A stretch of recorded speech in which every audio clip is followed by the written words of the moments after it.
You're listening to Cards to the Moon, a podcast about trading cards from both a collector and investor perspective.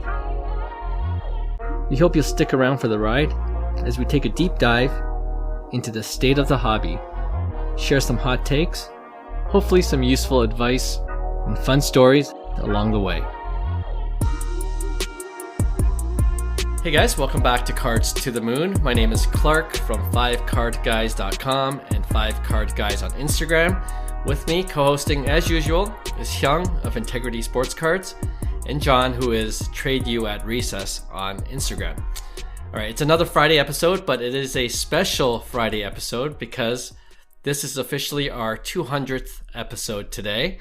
So to mark the special occasion, we're doing a small giveaway of a 2024 Topps Baseball Hanger Box. We talked about 2024 Topps Baseball a lot on this podcast, so it's only fitting.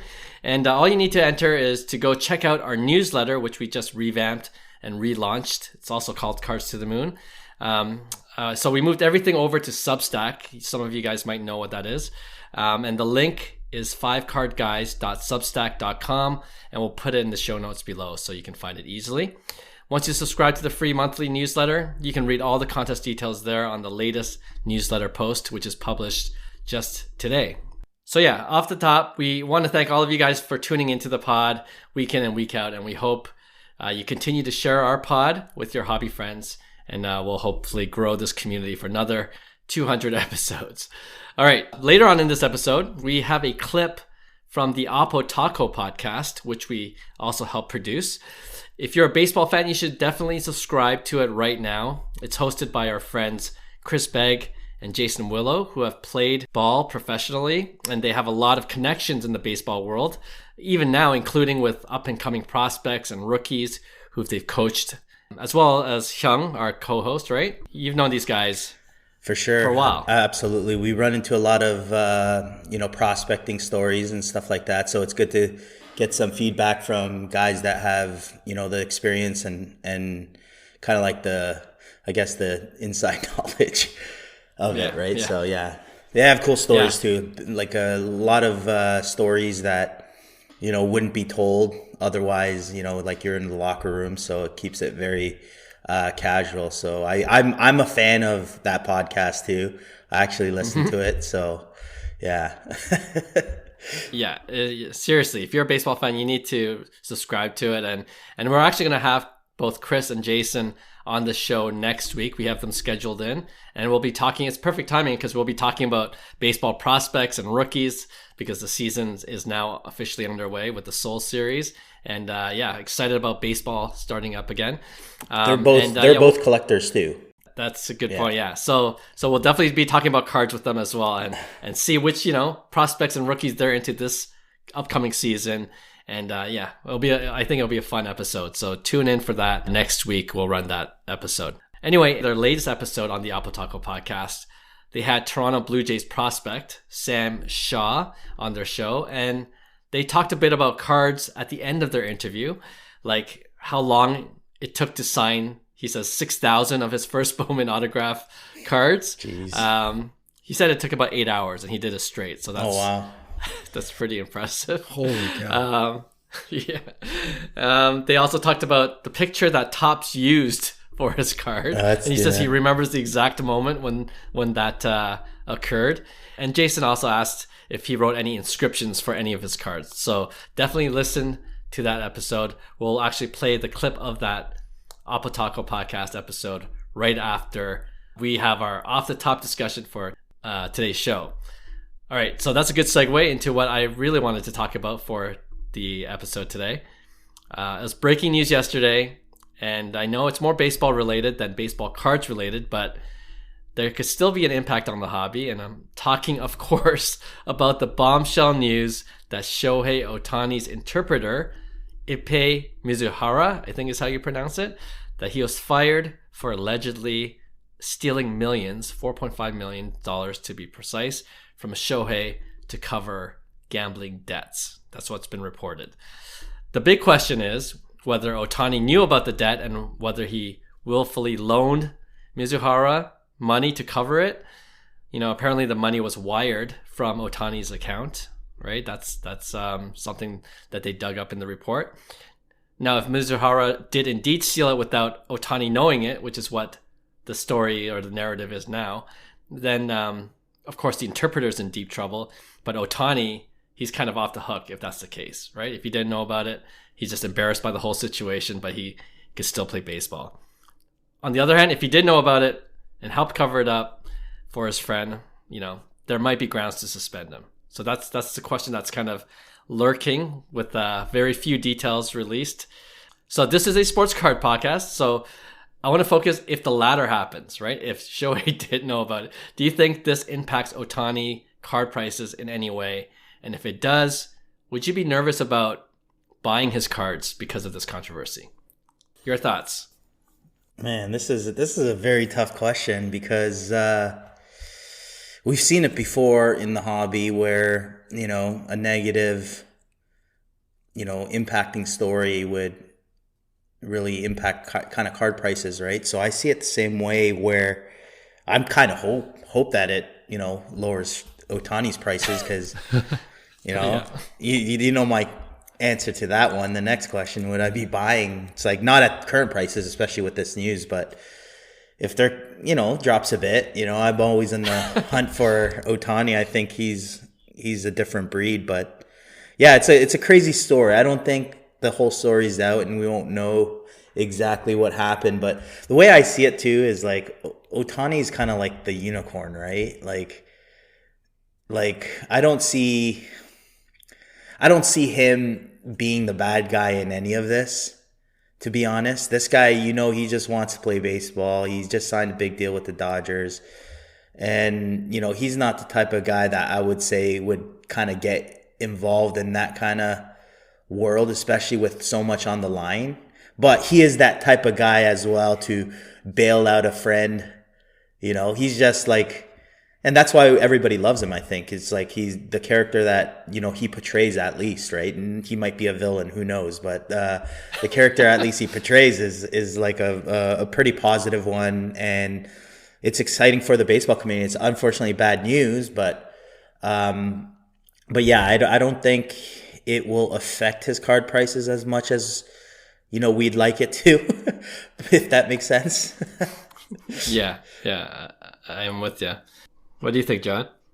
Yeah, I don't think it would affect, if this story was directly on Ohtani, he had the gambling debt, et cetera, et cetera. I think that would certainly affect his clean, good boy image. Similar to Sidney Crosby. You'd be shocked if you found some news about Sidney Crosby like passed out at a strip club or just something wild, right? Like you would just never think of that to happen to somebody like Crosby or somebody like Ohtani that have just such a spotless, clean image. From the sounds of it, and we don't know the real details, but it does appear for the time being that he was attempting to help out a friend. Like he's somebody that has a lot of money, and perhaps his friend got into some gambling debt, and he was trying to help him out. At least that's the story. I mean, if his interpreter really did steal, I would have thought maybe he would have got arrested first and foremost before getting fired. I don't know how fired was like the biggest news. So it does seem like a little off. That's true, actually. Yeah. I don't think it'll affect Ohtani prices. You know what? To be honest, I think it'll actually help Ohtani prices stay up because anybody who saw this, like, imagine the three of us and a bunch of us in our card chat group. We're ready to click buy right now because we're hoping that the prices go down. So you could imagine there's like thousands of sports card fans hoping this negative news causes Ohtani prices go down, and we're just ready to buy. So I think having that many buyers on hand ready to pounce, I think it's just going to cause the prices to just stay strong because anything that dips slightly, people are going to press buy. Like that's a dip I want to see. I'm going to buy it. I'm going to buy it. So I feel like this news is, it's just, it might even help Ohtani card prices as we head into into game one. So yeah, as oddly as that sounds. I can see that. Yeah, I can see that. But, I've been in the news business for a long time, as a journalist. And you know what? The culprits that always get caught are the people you least expect, okay? The nice, quiet guys. The ones you're like, what? It's like, I'm not saying Shohei is guilty, but I'm just like, anything is possible, okay? Right. And there are so few details, of course, and like, I know people are going on the other extreme end of things, tying his name to Pete Rose. Oh, he's covering for Shohei's gambling addiction, which I don't personally believe, but with these days with social media, like, the narrative could get amplified, with so little official news coming out. So I wonder if that would have any impact on, like, enough Shohei card collectors to panic sell, right? And I do also think or agree with you, John, that there will be people looking to scoop them up, but I think it's going to be gradual, if anything, right? They're going to list, see what they can get. No one's going to buy at these high prices, especially with the news of his interpreter. But then, the longer this drags on, and if we don't know how long this will drag on, you can start to see a slight dip in the prices, right? And so, yeah, if it does dip, like if it's like 25% cheaper than before, I'm buying too, right? Like, I think Shohei's like you said, Hyung, a unicorn, right? He's different than all the other players who've gotten in trouble in the past. That they're good players, but can they recover from bad news? Whereas Shohei seems to be, at least, even if parts of it is true. Yeah, he could get away with a lot more, I feel like, for some reason. As weird as that sounds. Because MLB is like, we need Shohei. He's the golden We child. need Shohei more than the other way around, So yeah, I think that's why as well. Because I just read a news article where it's like, or a tweet where someone asked MLB if they're looking to investigate, and off the record, apparently it seems, or anonymously, they say like, no, we're not going to investigate. Yeah, it's like, you don't want to go down that route. Yeah, so I don't know what's going to happen. But like the last couple of years, we've been saying, oh, this will affect Shohei's price. It'll go down, and it hasn't ever gone down once. So maybe John is right. It just keeps on going up. Oh man, if this doesn't make him go down, yeah, it's I don't know. Nothing will. So if you're wanting a Shohei card, just buy it now. Yeah, just before buy it goes up. Just pay the premium, because I don't know what else will make it go down. All right, well, it'll be interesting to see how this plays out, and we'll certainly keep an eye out for it. And the three of us at least are hoping it goes down so we can finally get a nice Shohei card. But who knows? Okay, before we throw to the clip from the Oppotaco podcast, I did forget to mention Hyung, our co-host, is also launching his new podcast called Conversations with Hyung Cho, also baseball related, speaking of baseball news. So do you want to quickly tease your podcast about it before we... Yeah, it seems like we're launching all these podcasts, but it's basically a podcast that I created because I've met really interesting people along my journey playing baseball, coaching baseball. Yeah. So like we always have good conversations when we do meet, but we never record it. So I want to do something more official where I bring a lot of value, maybe insight on successful baseball players that, what made them successful and kind of their journey, what they're up to, and kind of give a different insight and perspective on the people I meet. So we're releasing that this Saturday at 3 p.m., our first episode. And we'll have an episode every week for the first season. Nice. And do you want to tease who your first guest is? My first guest is actually Renee Tassoni. He is an ex-MLB baseball player as well. He was the guy notorious for the Canada versus Mexico brawl, so we talk about that a bit as well. He's the guy that got hit and started the brawl. So, yeah, it was an interesting conversation, and Renee's a close friend of mine as well. So it was good to have him as my first guest. Nice, yeah. So look for that podcast. It's dropping this weekend, this Saturday, anywhere you listen to your podcast, and it'll be on YouTube as well, so you can see the video of the conversation. Yeah. So that's cool. Yeah, looking forward to that, and definitely should subscribe if you are a baseball fan.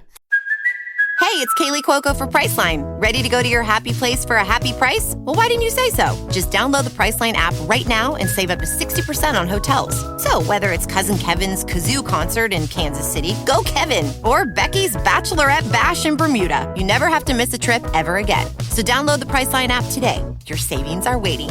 Go to your happy place for a happy price. Go to your happy price, Priceline. All right, let's play the clip now from the other podcast, the Oppotaco Podcast, right now with Sam Shaw talking about his own baseball cards.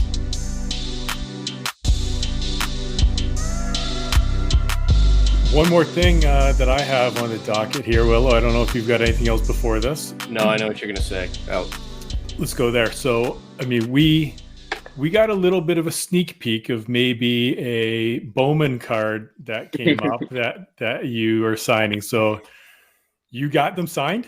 Yeah, I got all signed, man. There's a ton of them. Okay, yeah. How many did you have to sign? 5,000. I got to work on my autograph because it is terrible. Well, that's part of this. The question is like, did you? I mean, how's the auto look? Is it? Can you read your name, or is it just a scratch? I like. It's funny to me. Like it's the same one I did. Like it's just you can't read it. I'm gonna work on it, but I mean, you've got a short name. I do have a short name. I'm gonna make it way cooler. But it's one of those ones where it's like, my agent tells me, "Hey, you have 6,000 cards to sign," and I'm like, "Shit, dude, I haven't even signed one autograph in my life. Like, what am I supposed to do?" I'm like, "Okay, I'll come up with a signature, and I'll try to have it fast." And like, I made it, and I was like the one I have. It's on my everything. I shouldn't say that. It's like my legal documents signed thing, and it's terrible. Like, I don't want to say terrible, but the card is very good. Tops did a fantastic job. I really like the card. Yeah, different colorways. Is that a two-strike approach there? Dude, no. That's the first thing I noticed. I saw it and I was like, damn, Sammy is choking up a lot. Like crazy, bro. I had none of like my actual bat. There it is. Like funny story. I'll like, it's you gotta keep that. You gotta keep that secret. Yeah, they're gonna get. Nah, they won't. I don't know. They might get mad. They won't get small time. Yeah. But my dad's sending that. Who sent it to you, Mitch? Mitch did. Yeah. No, both me and Begg are card guys, so we're always. Yeah, I love it. I'll get you some. I know it's a big time card. I know a lot of collectors are looking for that. But yeah, that the Ernie Banks rookie card. I saw it in the store. I'm like, dude, I need to get that. I got to get it graded because that thing is going to be worth quite a bit. It's like a 1954, I think. Did you have a clean auto on your 101 Superfractor? The 101, it's the exact same autograph. I would be nervous signing that because I know a bad autograph on the 101. Little smudge on it or something. Make you sign it first. Like, obviously, really? It's your first. You have like your first. It says first Bowman autograph. It's one card. There's a bunch of 101, and you're like, oh, he's like, yeah, this the 101. You have to like. I'm like, oh crap. So it was a 1 of 1 and a special inscription that said like first card. Was it that one? Yeah. There's like a ton of those, but yeah, it was like that. It was like first Bowman autograph, and then there's like a gold card. But there were some really cool cards. Like, I'm excited to get them. But bro, the story behind the card is I ran out of my like HRD bats. Like, this is an HRD bat, but it was like it's like heavier, and I could not literally could not hit the ball. It's like, you talk about there's almost never a time where I feel like I cannot hit the ball, and I was in there and I'm like, dude, I cannot hit this. Like, I'm just fouling balls off. I couldn't even hold my bat, dude. It's so hot there. I'm like sweating. That's why I have no batting gloves. Like, I always have batting gloves on. This is the only at bat I have no batting gloves. I'm facing like this retired big leaguer, or not retired, converted big leaguer. He was I don't know his name, outfielder with the Nationals, and now he's pitching in rookie ball with the Pirates. And he was throwing hard too, but like new pitcher, didn't really have like off speed stuff. And I'm just like choked up, just trying to get on base. I ended up walking, but yeah, that was funny. Like, dude, I don't choke up like that if it's a normal bat. I'm just like, just trying to survive out there. But it's a funny, like I said that right when I saw it, I'm like, this is a funny card because this was one at bat, one day in. Like, just because I was sweating my nuts off. That is funny. Well, because most guys don't know when their card, right? Like, when the photo was taken in their card. There's a guy that Yeah, there's a guy that does it. I know exactly. That's hilarious. Yeah. That's funny, man. That's a good story. Makes it. I feel like it makes the card cooler. So I like 100%. If you like publicize that story or whatever, let people know. That's pretty cool, man. I like that a lot. Was there a Tops guy there to do it with you, or did you have to just find him, send it back? No, they had a guy like watch me do it. Good guy, Chris. Yeah. And then I had another thing. Like I signed a bunch of stickers, but I don't know if they like my autograph. But they gave me like some swag. I got like a T-shirt. I'm gonna give it to my dad. Nice. He'll love it. And they got me like let's see if I got any of them. Yeah, check this out. Little Pro V1. And then like a Theragun. I went to this thing. And it was awesome. They just seem like they're super nice guys and nice. The cards look sick. Like there's nice. a lot there. You saw that one, but there's like I signed it. There's like the gray like standard card, but then there's like I don't know 10, 15 other cards. Yeah, all the refractors and cool. Yeah, I really like that one. I like the chrome. The chrome was cool. The chromes are nice. Yeah. How long did it take you to sign them all? Oh, like 8 hours, man. You don't think it's that long, but I got. Hands start cramping up? No, autographs just. I was. You did it straight through. 8 hours is. I feel like 8 hours is. I just got through it. Wow. Yeah, you'll see the autograph. I might get chirped. I might get chirped. You guys might chirp me on Twitter or something. Well, we definitely will. Yeah, I can't wait to get one. It's the first Bowman card. I think it shows that first autographs really, so that should count for something. Well, when you make it to the bigs and your rookie card comes out, that's when it'll be dialed. Yeah, I'll dial that in. There you go. We'll make a video of the auto side by side. Yeah. Then and now with the 19-year-old Sammy versus make it quick. Let's go 21-year-old Sammy. Yeah, just fly through the system. Yeah, man. Yeah, why not? Like, I'm not even gonna be able to have a beer in America, and I'll be in the show. I like it. Just for having my first legal drink in America, and I'll be I'm excited for the card. I would text my agent today. I'm like, hey man, can I get like 10 baseball cards? Like, I want to just give them. I'm gonna make sure my family has them, and then my the like some of the workers here have them. So nice. That's cool. Yeah, take care of the food guys.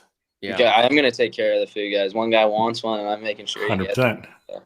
They would absolutely want everybody like to have a card in the system. They have a personal connection with all you guys. Yeah, you should have done some personal signage. I know guys are big on that now, where they'll do like personal inscriptions of like different things on the card to make them unique. But did you do anything like that, or all like autograph? It was just autographs. Then you say like, you put the autograph, and then first Bowman signature. That was the only one that I did that for. Right. But, yeah, man. There are some cool cards. Just for me to see it was like, I was like, that's sweet. Like it's very cool for me to see that card. 100%. 100%. And MLB The Show, man. I got one of our clubbies, Brett. He released me. He sent a video. He's like, he sent a video of him releasing me in his franchise and The Show 24. So I got that downloaded, and I'm pretty pumped to play that. Yeah. You gonna play yourself in the game, man? Slap a single to the 6-hole or something? Yeah. I'm gonna. Dude, I'll put myself. Tim Meza came out the other day, and he was all pissed about being a 69. He's like, I'm one of the best closers, or not closers. I saw that in the big leagues, and he's got a 69 overall, which is funny. Yeah, he's pissed, bro. 4-10, bro. That's why 4-10. Yeah, it is football. But yeah, 62's all right, dude. I'll have to make a card. I'll make my Road to the Show character. Maybe I'll play with myself even. There'll be 2 Sam Shaws and. That'll be sweet. Yeah, in the Blue Jays farm system. But yeah, no, just to see that was so cool. Yeah, 100%. That's awesome, dude. Well, Sammy, I think that's a good place to wrap it up. Really do appreciate it. As 2 guys who know you from before, I'm really excited. I'll just say to anybody who doesn't know you, you were always a guy who I thought did an unbelievable job of balancing work and play, and you had a lot of fun. It shows when you're on the field that you enjoy what you're doing. We saw it in the breakout game, that smile, man. The smile is always there, and you're always a guy that when I got to coach you for just those whatever couple tournaments or whatever, you were a guy that I looked to kind of lead the team, not necessarily vocally, although you do that, but just by your actions and what you're doing and the way you went about your business. And it was fun to watch as a coach, and now I get to be a fan. So doing this and catching up with you has been awesome. So, I mean, really do appreciate it. I mean, go kick some ass the last little bit of spring training here. And we're excited to see you have an unbelievable year and work your way through the system. Yeah, thanks, Beggar. Thank you. On that note, if you enjoyed the pod, hit the subscribe button, get notified whenever we release a new one. And until I'll definitely be subscribing. Do it, man. Oh, Sammy. Hit us up with, tell some of your teammates. We'll get some of them on here for interviews too, man. I'll let the whole kitchen know, let everyone know. Yeah, we'll get the kitchen on this. Yeah. I would love that. That'd be amazing. Until the next time, from Sammy Shaw and Team Oppotaco, that is Oppotaco out. Hey, thanks for listening to Cards to the Moon. We'd really appreciate you subscribing to our podcast wherever you listen to your podcasts. And you can also connect with each of us on Instagram at 5cardguys, or you can follow Hyung at Integrity Sports Cards, or John at TradeU at Recess. You can also check us out at 5cardguys.com. Thanks again, and hope to connect soon.